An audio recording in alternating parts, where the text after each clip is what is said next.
नमस्कार साथियों, मैं विकास अग्रवाल आप सभी का स्वागत करता हूं फिर से अपने YouTube चैनल में। आज हम सॉलिड स्टेट के सेकंड पार्ट सॉलिड स्टेट का क्लासिफिकेशन के बारे में बात करेंगे। कल पहले वाली वीडियो में हमने सॉलिड स्टेट का इंट्रोडक्शन वाला पोर्शन इसमें कवर किया था और आज हम उसी सॉलिड स्टेट का क्लासिफिकेशन के बारे में कुछ बात करेंगे। सॉलिड स्टेट की क्लासिफिकेशन के लिए इंपॉर्टेंट बात इसमें सिर्फ इतनी थी कि कोई सा भी सॉलिड हो, कैसा भी सॉलिड हो, उसमें मेनली हमको तीन चीजों का ध्यान रखना है। तीन चीजों का ध्यान क्या रखना है कि वो सॉलिड कौन से पार्टिकल्स से मिलकर बना हुआ है, किस तरह के पार्टिकल्स से मिलकर बना हुआ है और इन पार्टिकल्स की नेचर क्या है। ये first point, particles and their nature.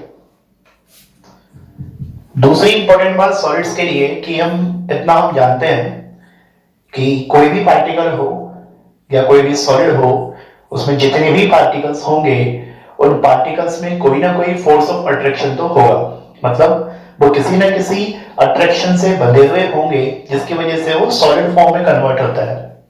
तो सेकेंड पॉइंट इसमें हम पढ़ेंगे फोर्स ऑफ अट्रैक्शन।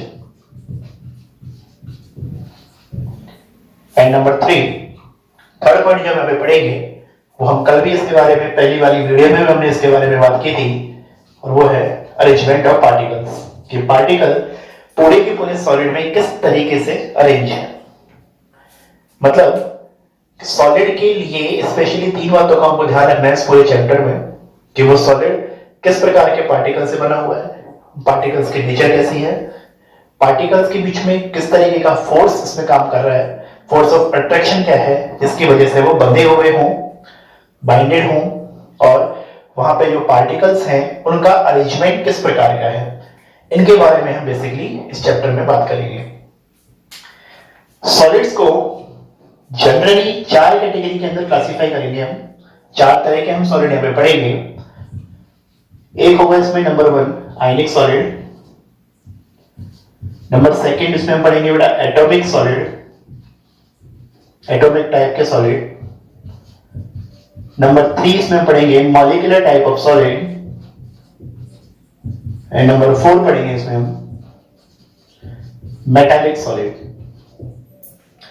जैसा नाम वैसा उनका काम होगा, मतलब कि यदि सॉलिड आयनिक टाइप का है इसका मतलब उसके अंदर जितने भी पार्टिकल्स होंगे वो आयंस के फॉर्म में होंगे।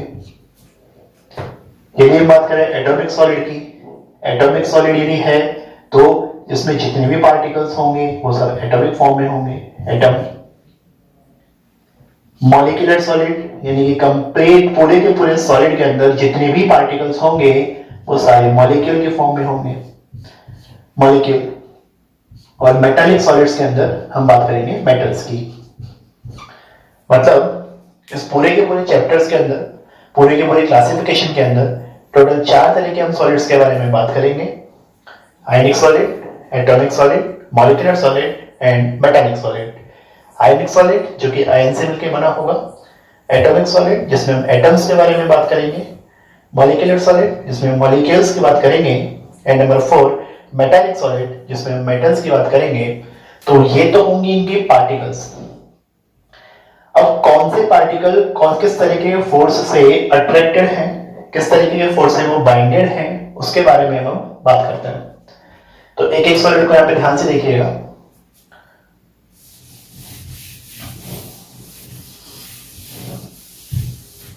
देखिए नंबर 1 यदि हम बात करें आयनिक सॉलिड की, आयनिक सॉलिड मतलब एक ऐसा सॉलिड जो बना होगा आयनों से मिलके, यानी कि डिफरेंट आयंस होंगे, पॉजिटिव नेगेटिव आयंस होंगे और उन आयंस के मिलने से जो सॉलिड बनेगा वो होगा हमारा आयनिक सॉलिड।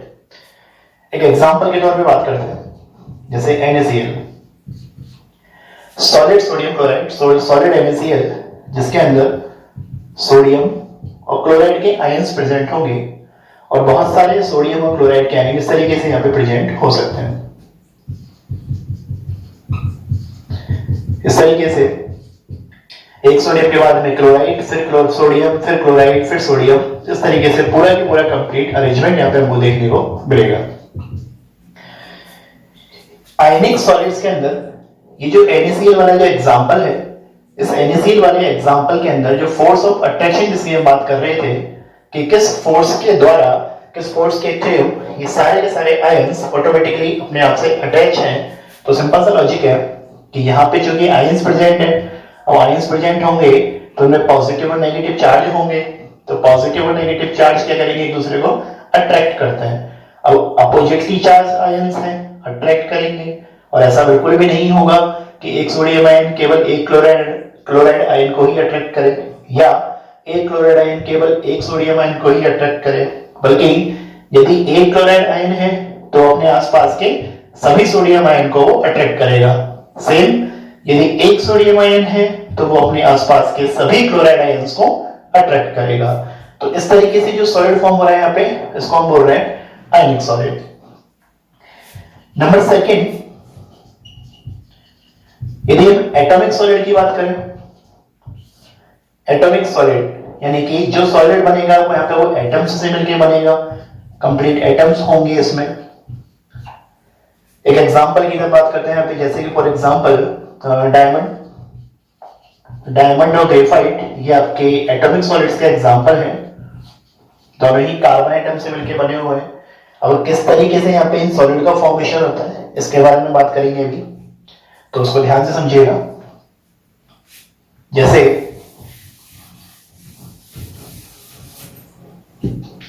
डायमंड की यदि हम बात करें तो डायमंड मतलब प्योर कार्बन की फॉर्म होती है, pure carbon.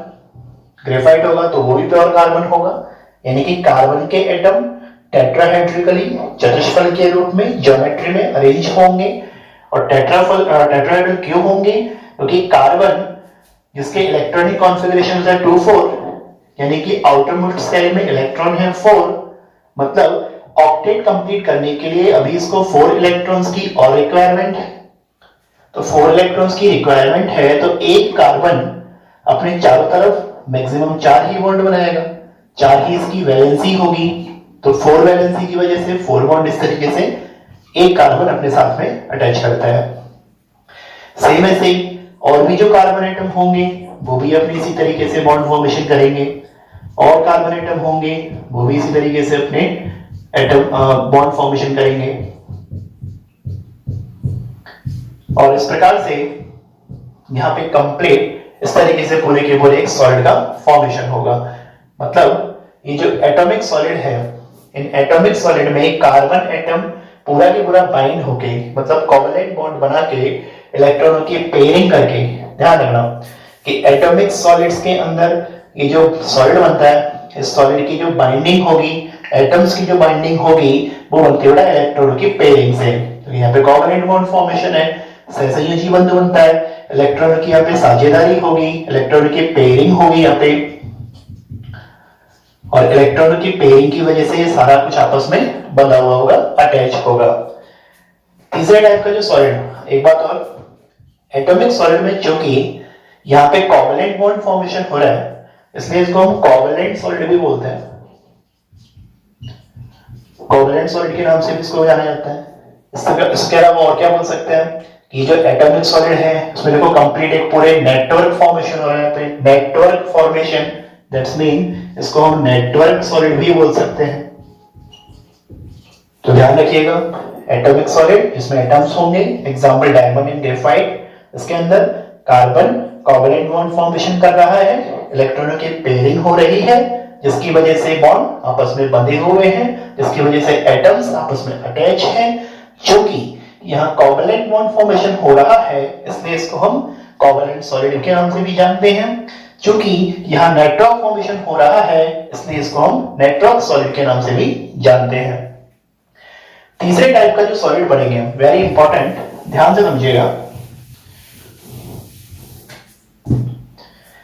Number third type का जो सॉलिड पढ़ेंगे इसमें हम, that is molecular solid.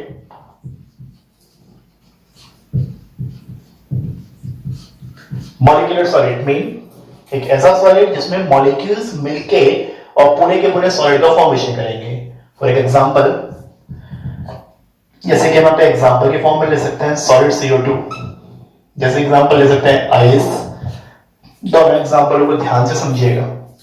Solid CO2, CO2 वैसे तो गैस फॉर्म में होती है, लेकिन मान के चले आपने CO2 के टेम्परेचर को डिक्रीज किया, टेम्परेचर कम करेंगे तो वो पहले लिक्विड फॉर्म में कन्वर्ट हो जाएगी, उस टेम्परेचर को आप और कम कीजिए तो वो सॉलिड फॉर्म में कन्वर्ट हो जाएगी। तो यहाँ पे इस तरीके से जैसे CO2 मॉलिक्यूल है, ये CO2 मॉलिक्यूल मैंने यहाँ पे पास पास रखे। फिलहाल यदि देखा जाए तो CO2 तो एक कंप्लीट मॉलिक्यूल है। अब कंप्लीट मॉलिक्यूल है, इस कंडीशन में इस CO2 मॉलिक्यूल को रिक्वायरमेंट नहीं है कि वो दूसरे CO2 मॉलिक्यूल के साथ में कोई बॉन्डिंग अटैच करे, कोई जरूरत ही नहीं है उसको बॉन्डिंग करने की। अब जब बॉन्डिंग करने की जरूरत नहीं है तो फिर सॉलिड CO2 फॉर्मेशन कैसे होगा? तो इस चीज को समझने के लिए हमें थ्योरी पढ़ते हैं, इसमें डाइपोल थ्योरी। मतलब डाइपोल थ्योरी क्या कहती है? डाइपोल थ्योरी का मीन सिर्फ इतना सा है कि कोई सा भी मॉलिक्यूल हो, कैसा भी मॉलिक्यूल हो, वो सारे के सारे मॉलिक्यूल एक डाइपोल की तरह वर्क करते हैं। मतलब उसमें पॉजिटिव और नेगेटिव दोनों एंड होते हैं। अब वो डाइपोल दो तरह के हो सकते हैं, या तो डाइपोल टेम्परेरी टाइप का डाइपोल होगा या डाइपोल परमानेंट टाइप का डाइपोल होगा। वो चीज हम केमिकल बॉन्डिंग के अंदर डिस्कस करेंगे कि डाइपोल आपका टेम्परेरी है कि परमानेंट है, कैसा डाइपोल बन रहा है। ओवरऑल यहाँ पे हम सिंपल सी बात क्या बोल रहे हैं कि कोई सा भी मॉलिक्यूल हो, वो molecule as a dipole work करता है। तो यहाँ पे कार्बन डाइऑक्साइड की बात करें हम, तो कार्बन डाइऑक्साइड को जैसे कि मॉलिक्यूल है, ये भी मॉलिक्यूल, ये भी मॉलिक्यूल, ये भी मॉलिक्यूल, सारे के सारे मॉलिक्यूल्स हैं। इस मॉलिक्यूल में यदि हम बात करें, यहाँ पे टेम्परेरी टाइप का डाइपोल मिलता है, यानी कि नेगेटिव पॉजिटिव इस तरीके से यहाँ पे एंड्स बनेंगे। अब सिंपल सी बात कि नेगेटिव और पॉजिटिव टाइप के यदि यहाँ पे एंड्स बन रहे हैं, तो नेगेटिव और पॉजिटिव टाइप के एंड्स बनने की वजह से इनमें थोड़ा बहुत अट्रैक्शन यहाँ पे मिलेगा, और जो अट्रैक्शन मिलेगा उसी की वजह से CO2 मॉलिक्यूल्स पास पास रहेंगे, और CO2 मॉलिक्यूल जब पास पास होंगे तो फॉर्मेशन किसका हो जाएगा? सॉलिड CO2 का। और यदि इस तरीके का कोई सॉलिड बन रहा है तो उसको हम क्या बोलेंगे? Molecular solid. कि कोई सा भी ऐसा सॉलिड जो मॉलिक्यूल्स से मिलकर बना हो उसको क्या बोलेंगे हम? Molecular solid. लेकिन यदि हम बात करें आइस की, इस एग्जांपल के अंदर डाइपोल से ज्यादा इंपॉर्टेंट वर्किंग होती है हाइड्रोजन बॉन्डिंग की। हाइड्रोजन बॉन्डिंग की कैसे होगी ध्यान से देखें। जैसे कि आइस की हम बात करें तो वाटर के मॉलिक्यूल होंगे इस प्रकार से, काफी सारे वाटर के मॉलिक्यूल होंगे। और वाटर के मॉलिक्यूल होंगे तो यहाँ पे हाइड्रोजन बॉन्डिंग का मेन क्या है तो वो क्लियर हो माइंड में। यदि आपका हाइड्रोजन अटैच है किसी ऑक्सीजन से या नाइट्रोजन से या आपके हेलोजन से, किसी से भी अटैच हो, तो इस कंडीशन के अंदर इस हाइड्रोजन पर कौन सा चार्ज आता है?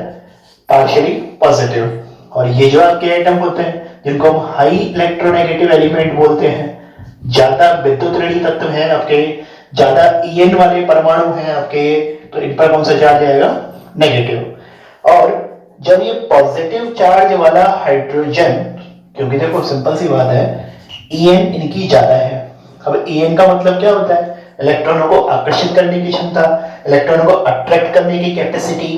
तो ये हाई EN के परमाणु हाइड्रोजन से इलेक्ट्रॉन को अट्रैक्ट करेंगे, और जब हाइड्रोजन से इलेक्ट्रॉन को अट्रैक्ट करेंगे तो हाइड्रोजन के ऊपर पार्शियली पॉजिटिव चार्ज रहेगा, और ऑक्सीजन, नाइट्रोजन, हेलोजन यानी कि जो भी हाई EN वाला एलिमेंट है उसके ऊपर आंशिक रूप से ऋणावेश यानी कि पार्शियली नेगेटिव चार्ज आएगा।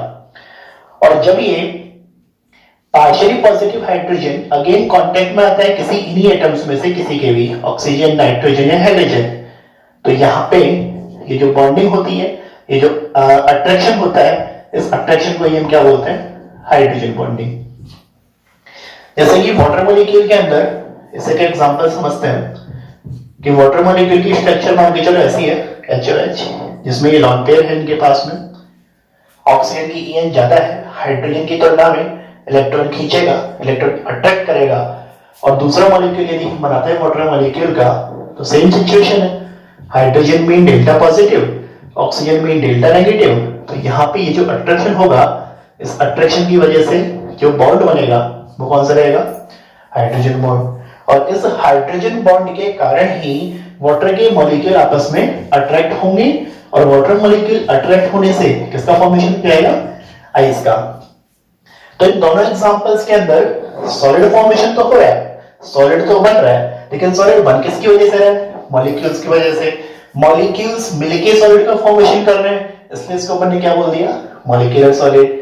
इस वाले एग्जांपल के अंदर सॉलिड CO2 में डाइपोल अट्रैक्शन की वजह से मॉलिक्यूल सॉलिड बना था, लेकिन आइस वाले एग्जांपल के अंदर हाइड्रोजन बॉन्डिंग की वजह से यहाँ पे मॉलिक्यूलर सॉलिड का फॉर्मेशन हुआ है।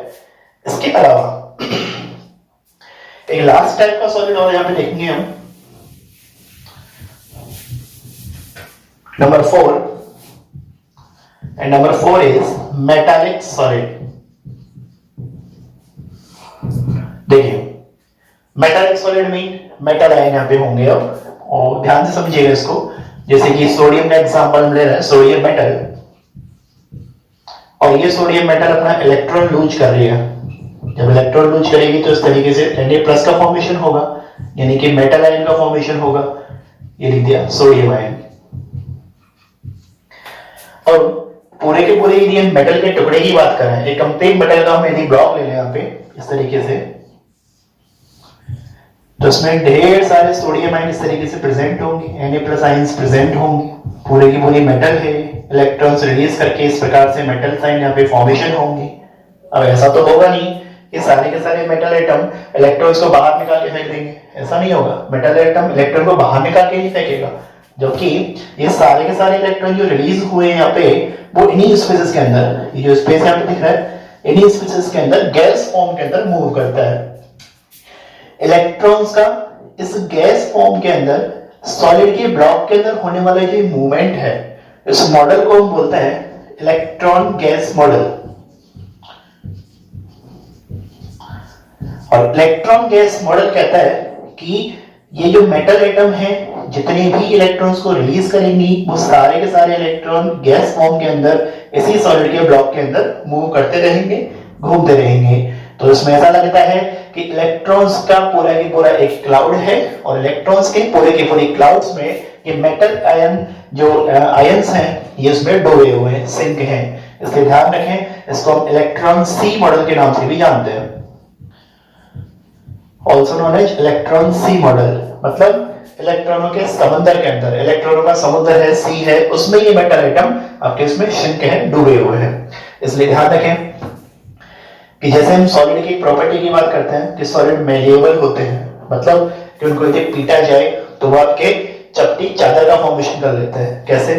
कि जैसे मान के चलो आपने सोडियम मेटल को यहां से आपने इसमें जोड़ दी, इसको आपने दबाया, प्रेस किया, तो क्या होगा? जो इलेक्ट्रॉन्स यहाँ पे गैस फॉर्म में प्रेजेंट है, वो आगे शिफ्ट हो जाएंगे, गैस फॉर्म में आगे शिफ्ट हो सकते हैं, मेटल एटम आगे शिफ्ट हो जाएंगे। इसे ध्यान रखें, मेटल्स को ब्रेक नहीं किया जा सकता। मेटल को यदि हम पीटे तो मेटल बेंड जरूर हो जाएंगी, वो मुड़ जरूर जाती हैं, लेकिन उनको तोड़ा नहीं, आसानी से उनको तोड़ा नहीं जा सकता। कारण इसका इतना सा कि जो भी वहां पे इलेक्ट्रॉन्स होंगे वो किस फॉर्म में होंगे? गैस फॉर्म में होंगे। तो ये हमारे 4 तरह के सॉलिड्स थे। एक बार फिर से रिवाइज करते हैं चारों को, ध्यान से समझिएगा। इस वीडियो के अंदर, इस वाले टॉपिक के अंदर क्लासिफिकेशन ऑफ सॉलिड्स में सबसे पहले हमने पढ़ा था आयनिक टाइप का सॉलिड, सेकेंड हमने पढ़ा इसमें एटॉमिक सॉलिड, थर्ड इसमें हमने पढ़ा मॉलिक्यूलर सॉलिड, एंड नंबर 4 पे था हमारे पास मेटालिक सॉलिड। आयनिक सॉलिड यानी कि आयंस होंगे, एग्जांपल की फॉर्म पे लिखा था, कोई सा भी आयनिक सॉलिड हो सकता है, जैसे NaCl। एटॉमिक सॉलिड जिसमें एटम्स होंगे, जिसमें एग्जांपल लिखा था हमने diamond and graphite, diamond and graphite. Molecular solid, इसके अंदर हमने एग्जांपल लिखा था कि एक ऐसा सॉलिड जो मॉलिक्यूल्स से मिलकर बना हुआ हो, इसके एग्जांपल में थे solid CO2 and ice, and last one metallic solid, यानी कि कोई सी भी मेटल यहाँ पे हो सकती है। तो इस तरीके से यहाँ पे बेसिकली सॉलिड को हमने 4 पार्ट में क्लासिफाई किया है। ध्यान रखिएगा कि सॉलिड में वो कौन से पार्टिकल से मिलके बना हुआ है, पार्टिकल्स के नेचर क्या है, पार्टिकल कौन से फोर्स से अट्रैक्ट हो रहे हैं जिससे वो सॉलिड फॉर्म कर रहा है, और पार्टिकल्स का अरेंजमेंट कैसा है। तो जो लास्ट पॉइंट था हमारे पास में अरेंजमेंट, इसके बारे में हम बात अगली वीडियो के अंदर करेंगे, क्योंकि अरेंजमेंट वाला पोर्शन इस पूरे चैप्टर के बेसिक इंफॉर्मेशन के अंदर आता है और एक वेरी वेरी इंपॉर्टेंट कंसेप्ट के फॉर्म में अगली वीडियो के अंदर हम इसमें डिस्कस करेंगे। तो यहां तक इसे आप अच्छे से प्रिपेयर करें और चैनल को लाइक एंड सब्सक्राइब जरूर कीजिएगा। Thank you.